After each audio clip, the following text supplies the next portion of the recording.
Il y a une chose que Satan déteste au maximum. C'est que celui qui adore Dieu soit riche. Il peut te laisser prier, il peut te laisser chasser les démons, il peut te laisser faire tomber les gens. Mais la richesse, quand tu décides d'y entrer, tu deviens la cible de Satan. Alors si tu deviens la cible de Satan, tu deviens l'attention de Dieu. Quand Dieu a conçu l'homme, avant de l'envoyer sur la terre, la première chose qu'il fit, c'est qu'il a fait précéder la richesse sur la terre avant que l'homme n'arrive. C'est-à-dire que quand Dieu a créé l'homme, il a créé l'homme après que les richesses. Parce que la richesse a été conçue pour servir au dessein de l'homme et non l'homme pour servir au dessein de la richesse. La richesse est supposée se mettre à ton service pour t'accompagner dans le mandat que Dieu t'a assigné sous le soleil. Il y a une dimension de richesse que vous n'atteindrez jamais si vous n'avez pas consciemment baptisé, soit avec le diable, soit avec Dieu. Clair et net. Dieu n'a jamais voulu que nous courions après les richesses, que nous courions après toutes ces choses. Ça nous perd trop de temps, on passe trop de temps. Non, il a voulu que tout ça vienne à nous. Parce qu'à chaque fois que Dieu va vouloir vous faire changer de saison, il va changer votre système de pensée. Le peuple de Dieu périt faute du diable. C'est pas ça? Le peuple de Dieu périt faute de... Ça veut dire une bonne chose, que le diable ne peut pas te faire périr. Ça fait 9 ans aujourd'hui que je suis entrepreneur et en mes 9 ans d'entrepreneuriat, j'ai pu comprendre que ce n'est pas la durée de temps que tu passes dans l'entrepreneuriat qui détermine ton succès, mais c'est la productivité du temps que tu as qui te permet de pouvoir réussir des choses que les gens ont fait en 25 ans. J'entends les religieux se fâcher en disant voilà, ces gens-là sont en train de parler d'argent. Je vais vous poser une question. Qui a créé l'argent? Qui a créé l'argent? Qui a créé la richesse? Est-ce que c'est normal que ce que Dieu a créé appartienne au diable? Est-ce que c'est normal que les enfants du diable jugent de ce qui est à toi? On doit arrêter l'hypocrisie dans l'église. Si Jésus t'apparaît cette nuit, tu vas lui demander la sagesse? Tu vas demander quoi?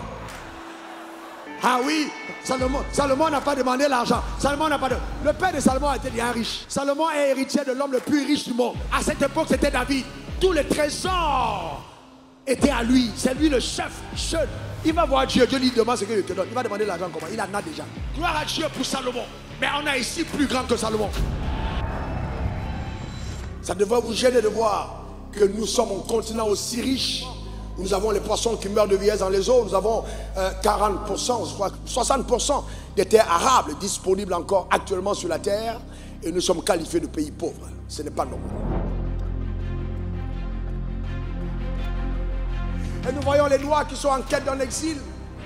En disant le continent est pauvre. Comment un continent qui détient à lui-même entre 40 et 50% des richesses mondiales peut être pauvre? Le continent africain n'est pas pauvre, il est très riche. Il y a des choses en Afrique qu'on ne trouve nulle part ailleurs.